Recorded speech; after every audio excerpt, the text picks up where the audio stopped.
আজকে চিকেনের একটা নতুন রেসিপি তৈরি করব, ক্রিস্পি চিকেন। এই জন্য চিকেনগুলোকে লম্বা লম্বাভাবে কাটতে হবে ব্রেস্ট পিস নিয়ে। তার সাথে লম্বা করে কেটে নিতে হবে। তার সাথে আলাদা করে নিয়ে নিতে হবে ক্যাপসিকাম, পেঁয়াজ কুচি। এবার ওই চিকেনের যে লম্বা লম্বা করে কাটলাম ওর মধ্যে আদা রসুন পেস্ট, নুন হলুদ দিয়ে ভালো করে ম্যারিনেট করতে হবে। সাথে একটু লঙ্কা গুঁড়ো দিয়ে দিলে কালারটা সুন্দর আসে।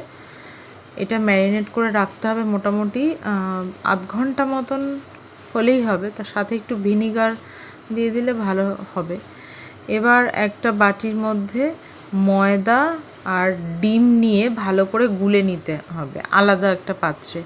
এবার মেখে রাখা ম্যারিনেট করা চিকেন আধ ঘন্টা পর সেটাকে ওই মাখানোর মধ্যে দিতে হবে, দিয়ে ভালো করে মিশ্রণটাকে নাড়িয়ে চাড়িয়ে নিতে হবে, মানে যেটাতে ডিম আর ময়দাটা একসাথে গুলে রেখেছিলাম, যাতে প্রত্যেকটা চিকেনের লম্বা লম্বা টুকরোর মধ্যে লেগে যায়। এবার কড়াইতে তেল দিয়ে নিলাম। তেল নেওয়ার পরে তেলটা যেই গরম হয়ে গেল, সঙ্গে সঙ্গে চিকেনের পিসগুলোকে একটার পর একটা দিতে হবে। সব একসাথে দিলে কিন্তু হবে না, তাহলে সব একটার ওপর আর একটা জড়িয়ে যাবে, দেখতে খুবই বাজে লাগবে।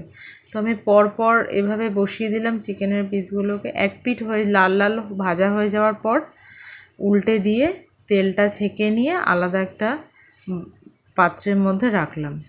এইভাবে যতগুলো চিকেন আছে সব ভেজে নিলাম। এরপর ওই তেলের মধ্যেই আমি পেঁয়াজ দিয়ে দিলাম, কাঁচা লঙ্কা দিয়ে নিলাম। পেঁয়াজটাকে ভালোভাবে ফ্রাই করতে হবে।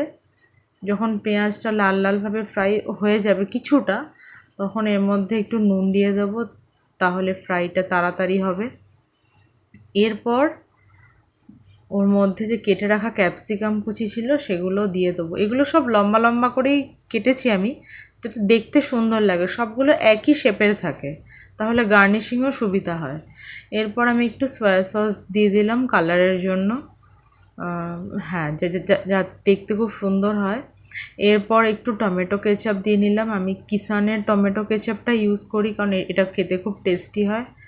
এরপর একটু হলুদ গুঁড়ো দিয়ে ভালোভাবে নাড়াচাড়া করলাম, যাতে সসটা ভালোভাবে ভাজা হয়। আগেই জল দিয়ে দিলে সসের একটা গন্ধ ছাড়ে। এরপর একটু চাট মশলা দিয়ে ভেজে রাখা যে চিকেনগুলো ছিল সেগুলো দিয়ে তার উপর একটু জল দিয়ে দিলাম, আর অল্প একটু মিষ্টি দিলাম, কারণ এটাতে একটু মিষ্টি লাগে যেহেতু সস আছে। তারপর এটা ফুটতে একটু সময় লাগবে, ততক্ষণ ওয়েট করতে হবে। তারপর সাদা তিল দিয়ে সার্ভ করলাম। ভালো লাগলে অবশ্যই রেসিপিটা বানাবেন বাড়িতে, এবং আমার ভিডিওটা দেখবেন, লাইক করবেন, চ্যানেলটাকে সাবস্ক্রাইব করবেন। এটা পরোটা দিয়েও খেতে পারেন, রুটি দিয়েও খেতে পারেন। খুব